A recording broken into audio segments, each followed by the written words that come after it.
बिस्मिल्लाहिर्रहमानिर्रहीम। अस्सलाम वालेकुम नाज़रीन, हनीफ सईद की अदबी दुनिया में आपको खुशामदीद कहते हैं। और आप जानते ही हैं कि ये अदबी दुनिया Pakistan aesthetic hair transplant centre की जानिब से आपकी खिदमत में सजाई जाती है। अदबी दुनिया के खुसूसी प्रोग्राम जून लिए कॉन्फ्रेंस लाहौर में जारी हैं और इस वक्त हमारे साथ मौजूद है मोहतरमा नीलम बशीर साहिबा, जो कि अफसाना निगारी में अपना एक बुलंद पाया मकाम रखती हैं। आपकी 11 से ज़ायद किताबें अफसानों पर मुश्तमिल जो है वो मंजर आम पर आ चुकी हैं और आपको एक बहुत आला पाए का अफसाना निगार जो है वो साबित कर चुकी हैं। उनके बारे में कुछ कहना जो है मैं समझता हूँ कि चिराग को सूरज दिखाने के मुतरादिफ है। तो हम उन्हीं से पूछते हैं कि कब से शुरू हुई, कब क्या लिखा, कैसे लिखा, खुद अपनी ज़बानी अपनी कहानी। शुक्रिया डॉक्टर साहब, अपनी कहानी बहुत शुक्रिया आपने हमें मौका दिया बात करने का। जी, मैं 30 बरस से ज़्यादा हो गए लिखते हुए अफसाने, और मैं भी इनकी तरह पहले मुल्क से बाहर रहती थी, फिर पाकिस्तान आके अफसाना निगारी शुरू की। इसकी बुनियादी वजह ये भी थी कि मेरे वालिद एक बहुत बड़े राइटर और जर्नलिस्ट थे, अहमद बशीर साहब। तो उनकी ज़ाहिर है कि जो दिया गया माहौल था घर का अदबी माहौल और आर्टिस्टिक माहौल में भी जो है तो जी, मेरी बहनें भी शोबिस से ताल्लुक़ रखती हैं, आपको पता ही होगा, बुशरा अंसारी है वो मेरी बहनें सारी। तो बस ये कि हम लोगों के घरों में ये अदब और इल्म का बहुत था। तो लेकिन सर मैं लिखने में मैं ही आई, और मुझे बचपन से लिखने का शौक़ था, स्कूलों कॉलेजों में भी लिखती रही। बस फिर कुदरत आपका रास्ता मुतय्यन कर लेती है, तो मैं लिख रही। किन किन मौज़ूआत पर जो है तो आपने ज़ोर सुखन आज़माया? मैंने तो अगर मैं अपने बारे में ख़ुद बात करूं, अपने से अलहदा होकर के, मैं ये नहीं कुछ तारीफ़ करना चाहती हूँ, नहीं, आप बिल्कुल, लेकिन नहीं, क्योंकि आपने चूँकि नहीं पढ़े हुए इसलिए मुझे बताना पड़ेगा। बिल्कुल। और कई नाज़रीन ने भी नहीं पढ़े होंगे, क्योंकि अदब से लोग इतना शगफ नहीं रखते हैं हमारे। अब रखने लगेंगे इंशाल्लाह, अल्लाह करे। तो मैंने दरअसल मेरे मुमताज़ मुफ्ती साहब उस्ताद थे, जो बहुत बड़े राइटर थे, मेरे क़राबत भी थी उनसे बहुत, लेकिन उन्होंने मुझे एक नसीहत की थी कि वो लिखो जो लोग नहीं लिखते, वो मत लिखो जो लोग लिख चुके। तो फिर मैंने ऐसे मौज़ूआत का इंतखाब किया, या मौज़ूआत ने मेरा इंतखाब किया, जो इस पर कोई भी नहीं लिखता।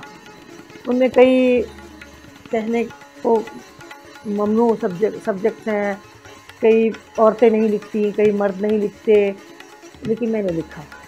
जुर्रतमंदाना इज़हार कहेंगे इसको? मैं नहीं, हकीकत पसंद। जुर्रत तो सब में होनी चाहिए ना। अच्छा, जुर्रत, बल्कि आज दोपहर मतलब आपने जो कुछ भी अपने सराउंडिंग्स में हकीकतन देखा उसको अपने अफसाने। आज जैसे दिन में अनवर शऊर साहब जो बहुत बड़े शायर हैं मुझे मिले, और उन्होंने मेरे एक अफसाने का जिक्र किया। मैंने कहा अच्छा आपने पढ़ा था? कहते हैं हाँ, आपने तो ऐसे लिखा है। मैंने एक ऐसे मौजू पे लिखा था जिस पे कोई नहीं लिखता।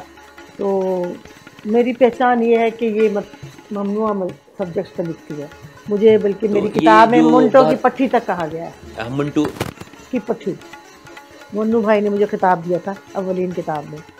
तो मेरे बारे में ये है, क्योंकि मिंटू के अफसाने जो हैं इस हवाले से जो बात आप कर रही हैं, वो एक मतलब एक रखते हैं, अदब में एक अपना मकाम रखते हैं। मकाम तो सभी रखते हैं। बात ये है कि जब कोई लिखता है तो वो अपनी एक अलग से पहचान रखता है किसी न किसी हवाले से।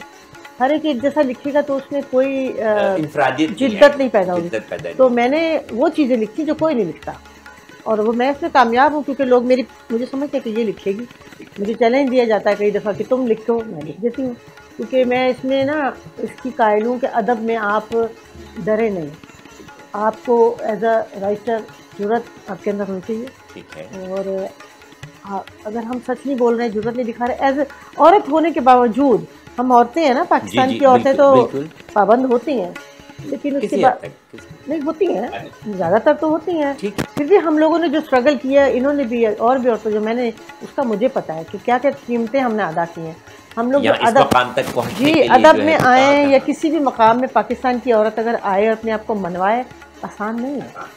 तो ये हमने अगर किया है तो कोई कुदरत हमारे साथ थी। बिल्कुल, मैं ये समझती हूँ। और ये जो लिखने लिखाने की सलाहियत होती है, या फ़न लतीफ़ा से ताल्लुक़ रखने वाला कोई भी फ़न होता है, ये कुदरत की तरफ से हाँ, मैं समझती हूँ कि ये आपके अंदर होता है। जानबूझ के राइटर शायर नहीं बन सकते। और आपकी तो जीन्स में भी शामिल है, आपने कहा कि आपके वालिद मोहतरम भी जो है तो बड़ा अच्छा काम है ये। ज़रूर जिनके अंदर सलाहियत खुदा ने रखी करना चाहिए उनको, और दबाना नहीं चाहिए। ये माशरे पे किस तरह अदब जो है असरअंदाज होता है, ख़ासतौर पे अफसाना, उसके मनफी या मस्बत? अफसाना तो एक स्लाइस ऑफ लाइफ होता है, स्लाइस जिंदगी, हाँ, जिंदगी की एक काश है, वो आप पेश करते हैं, ठीक है। क्या कहते? अब आप उसमें से कुछ ना कुछ तो अखज़ करेंगे ना। जी जी। काश को खाएंगे तो कुछ तो आपके अंदर भी आएगा।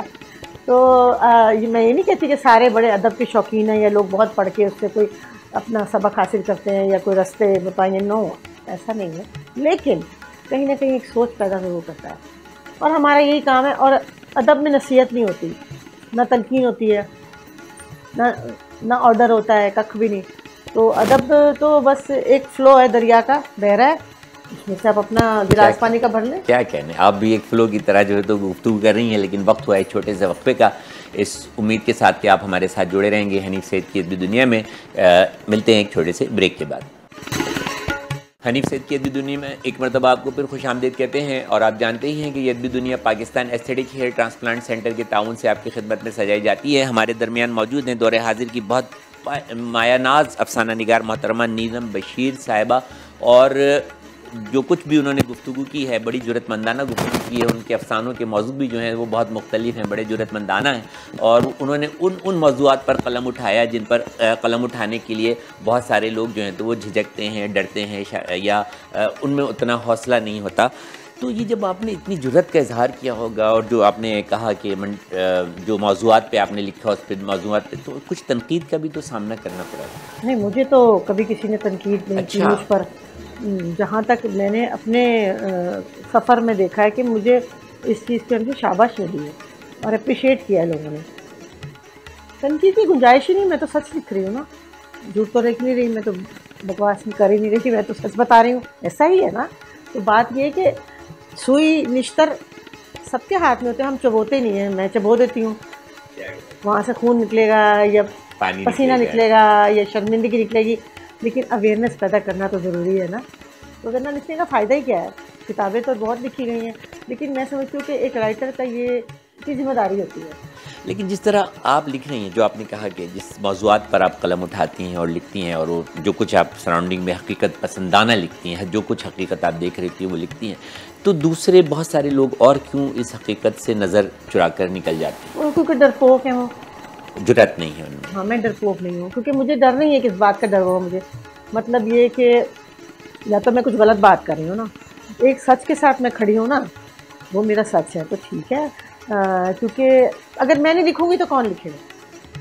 नहीं, आपको तो लिखना ही है, मेरा कहने का लिखे ना, मतलब हाँ, ये मेरा फ़र्ज़ है। आप लिख रही हैं, आपने बहुत कुछ लिख दिया, अल्लाह ताला आपको सेहत और ज़िंदगी दे, आप बहुत कुछ लिखती रहेंगी।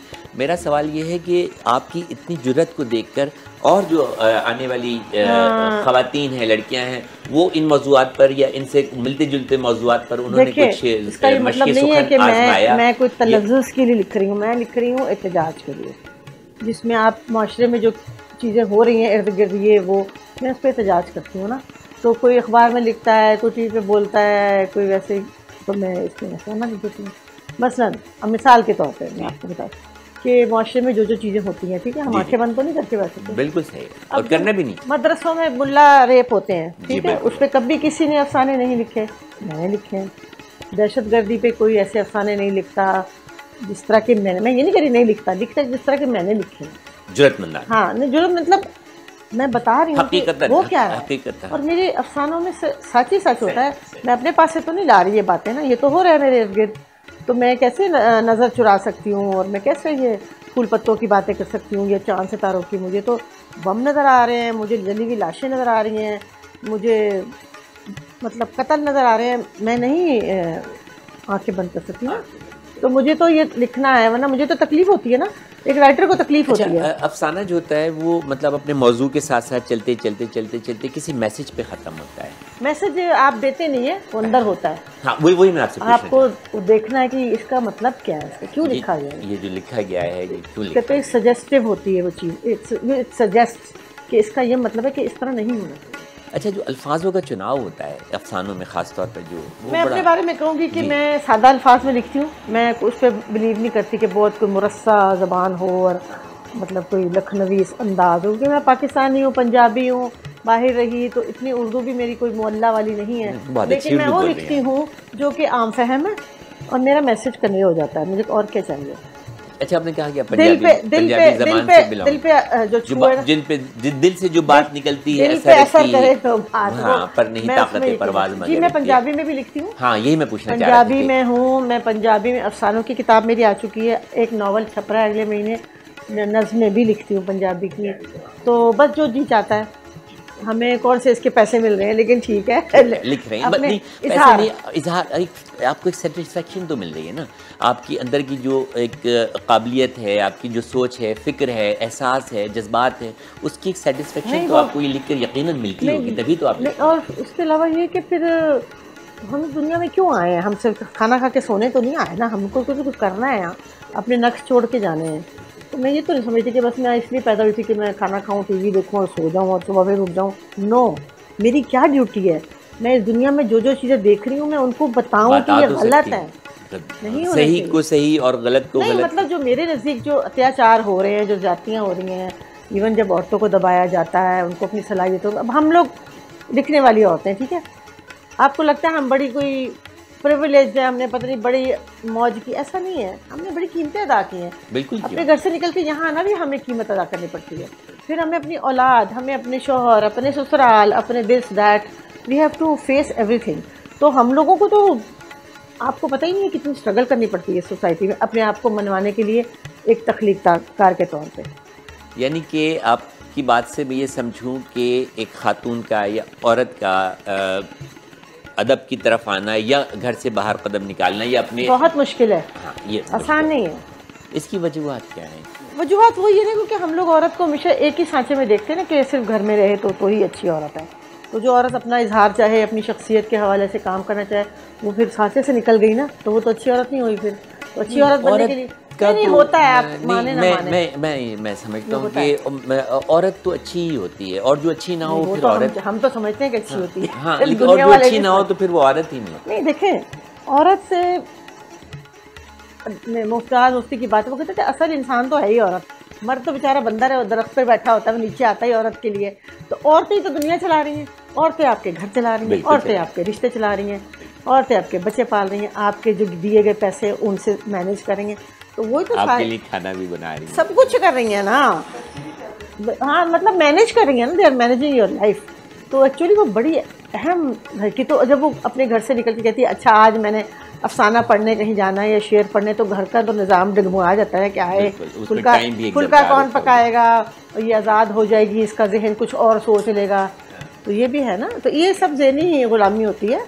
तो ये स्ट्रगल, मतलब ये यूँ समझें कि औरत को जो है तो वो ज़्यादा स्ट्रगल करना पड़ती है मर्द के मुकाबले में। अदब की भी दुनिया में अगर घर में दो अदीब हैं, ठीक है, या शायर है, मर्द आराम से बैठ के शाम को अपनी टेबल पे शायरी कर लेगा, औरत बेचारी खाना पका रही होगी, उसके दिमाग में जितनी शायरी आ रही है वही कर सकती है। और शायरी या ये तो चीज़ इस तरह है कि जो जिस वक्त आ रही हो, उतर रही हो, उसी वक्त अगर उसको कलमबंद कर लिया जाए तो मतलब नहीं, वो तो अलग बात है। लेकिन बात ये है कि औरत को पहले अपना सारा कुछ देखना होता है, मैनेजमेंट, फिर वो अपना काम करती है। लेकिन मत तो आराम से करके टीवी देखना, चाय ला दो, मोजे में ला दो मेरे, तो मैं शायरी कर रहा हूँ, मतलब ये चीज़ें हैं। बिल्कुल आप सही कह रही हैं, बिल्कुल आप सही कह रही हैं। लेकिन कोई बात नहीं, हम इसके साथ भी हम जी रहे हैं। आप खुश हैं अपनी, मतलब इस अदबी, खुश नहीं कहते होते, मुतमईन। हमें उसे वही लफ्ज़ आ रहा था कि जो जितना भी आपका ये मेरा ख्याल है कि जिन हालात में मैंने भी ज़िंदगी गुजारी है, मैंने फिर भी हिम्मत कर ली, काफ़ी कुछ कर लिया, और अल्लाह कर के और भी कर लूँ। अभी और भी मेरे इरादे हैं।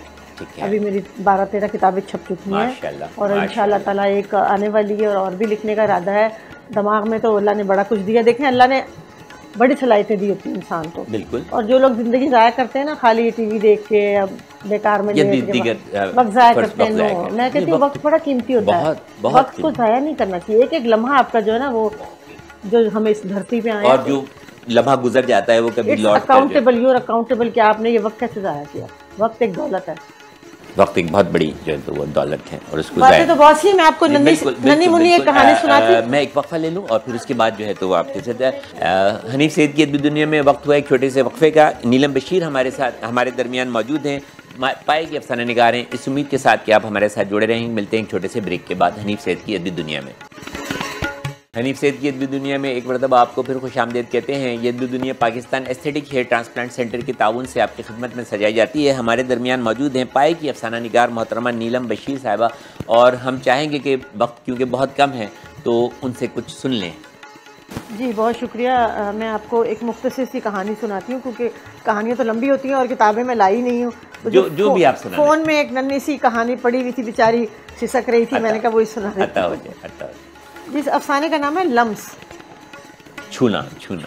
जी अफसाना मैं आपको सुनाती हूँ, छोटा सा नन्हा मुख्तसर कहानी। जी मुख्तसर कहानी। हाँ पता है कि मेरी उम्र बहुत हो गई है, कब्र में टांगे लटकाए बैठी हूँ।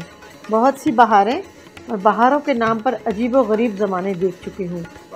ये भी मालूम है कि अनकरीब एक मेहरबान हाथ आएगा, आगे बढ़ेगा तो मैं उसे प्यार से थाम लूँगी और एक अनजान सफ़र पर रवाना हो जाऊँगी।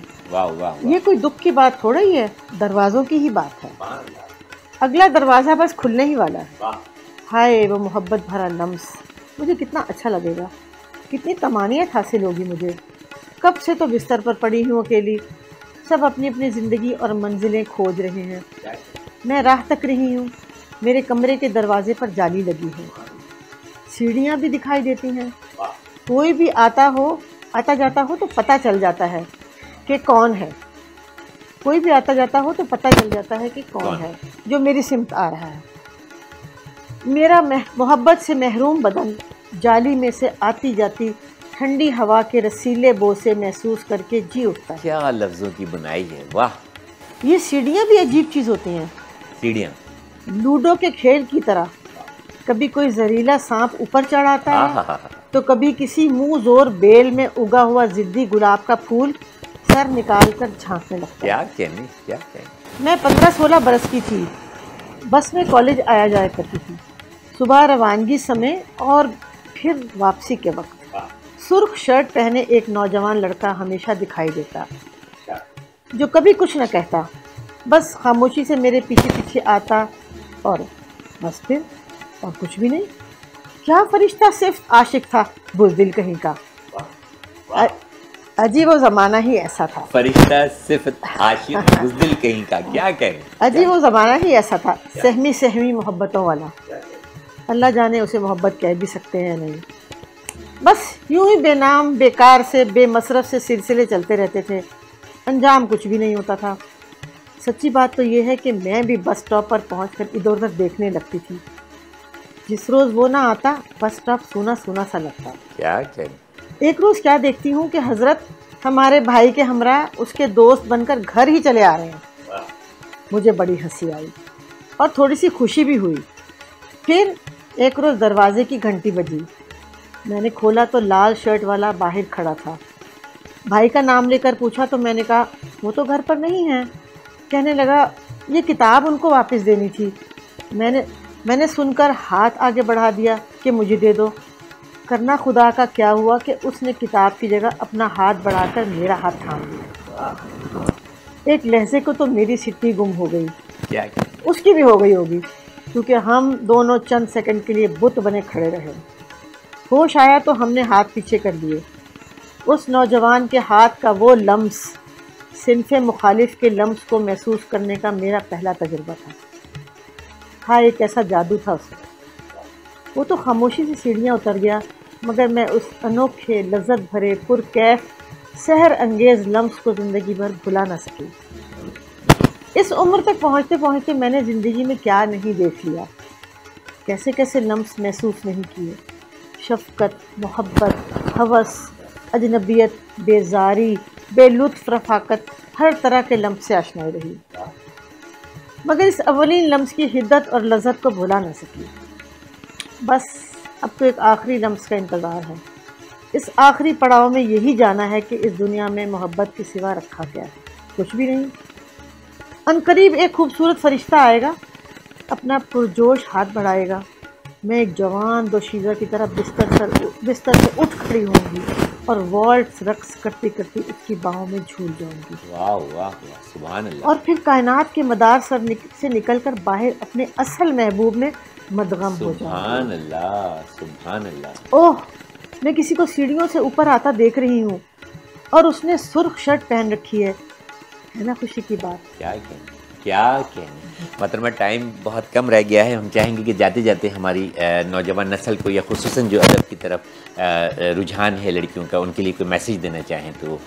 मैसेज यही है कि अपने फ़ोन से निकलें बाहर ज़िंदगी किताब में है, किताब से सीखें। और अफसोस की बात तो ये है कि हमारे यहाँ किताबों का हसूल मुश्किल है, रसाई मुश्किल है, ख़रीदना मुश्किल है क्योंकि महंगी भी होती हैं और रिवाज भी मुश्किल है। तो काश के ऐसा हो कि जैसे बाहर के मुल्कों में हम रहे हुए हैं, वहाँ जगह जगह गलियों गलियों मोहल्ले में लाइब्रेरियाँ होती हैं, बच्चों के लाइब्रेरी आवर्स होते हैं, मुफ्त में किताबें मिलती हैं। तो बचपन से मैं भी अपने बच्चों को ले जाया करती थी, उनमें शौक़ पैदा हुआ। यहाँ ये सहूलियात नहीं है। तो हमारा मुल्क जो है, ना हम अदब की कदर करते हैं ना तालीम की। यहाँ बजट पे 200% खर्च होता है, तो जब कोई पढ़ता ही नहीं है तो किताब बेचारा तो एक लग्जरी है।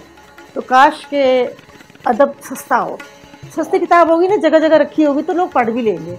कहाँ कोई किताब लेने जाता ही नहीं है। इसका मतलब ये कि हुकूमत को इस मतलब हुकूमत को तो बहुत कुछ करना चाहिए। मैं ज़िंदगी में जब भी कभी किसी को मिलती हूँ, जैसे एजुकेशन मिनिस्टर को कभी भी मिली तो मैंने कहा आप 2-3 साल से एजुकेशन मिनिस्टर हैं, फलां हैं, ढींग हैं, आपने क्या किया कि लाइब्रेरियाँ बनाई कोई? तो कहते हैं हमने तो एक भी नहीं बनाई। मैंने कहा बड़ी शर्म की बात है। तो आप इन लोगों को एहसास दिलाएं कि बहुत ज़रूरी है। ये सब बच्चों को भी कह रहे हैं। देखें, इस तरह के प्रोग्राम मुनक़िद इसलिए किए जाते हैं कि मतलब आप जैसे लोगों से, तजर्बाकार लोगों से जो सुखनवरी में अपना एक मकाम जो है तो वो बना चुके हैं, सिर्फ जो है वो कोई भी हो, अफसाना हो, शायरी हो। प्रोग्राम का मकसद भी यही है कि अदब को जो है तो वो उजागर किया जाए। अदब जो मर, तो मैं ये नहीं कह रहा कि अदब मर रहा है, मतलब तनज़्ज़ुल का शिकार नज़र आता है नौजवान नस्ल। आपने जैसे खुद कहा किताब से एक दूरी है। मैं ये कहती हूँ कि जब आप पढ़ते हैं ना कोई किताब, कोई वो आपकी ज़हन की खिड़कियाँ खोलता है। कोई भी शायरी, अदब, अफसाना, सफ़रनामा, दिस दैट, ये आपके लिए रास्ते को, आपके जहन में जैसे कि वो रोशनी भर जाती है। तो आप अपनी रोशनियों को इस चीज़ से निकालें और असली रोशनी भरें। किताब जो है वो आपको असल रोशनी बहुत शुक्रिया आपका। प्रोग्राम में तशरीफ़ लाई। Pakistan aesthetic hair transplant centre की जानिब से फूलों का तोहफ़ा जो है तो वो आपके साथ जाएगा। आपकी गुफ्तगू भी फूलों जैसी है और आपकी शख्सियत भी जो है तो वो फूलों जैसी। बहुत ही खूबसूरत शेर हासिल गुफ्तगू मोहतरमा नीलम बशीर साहिबा के साथ पाए कि अफसाना निगार है। उन्होंने जो अपना एक मुख्तसर सा अफसाना सुनाया, उसी से ही आप उनकी कद की फ़नी कद की बुलंदी का अंदाज़ा लगा सकते हैं, जिसका अहाता करना मैं समझता हूँ नामुमकिन है। वक्त बिल्कुल ख़त्म हो चुका है। हनीफ सईद की अदबी दुनिया से इजाज़त दीजिए। डॉक्टर हनीफ सईद को अगले प्रोग्राम में फिर मुलाकात होगी। अल्लाह हाफ़िज़।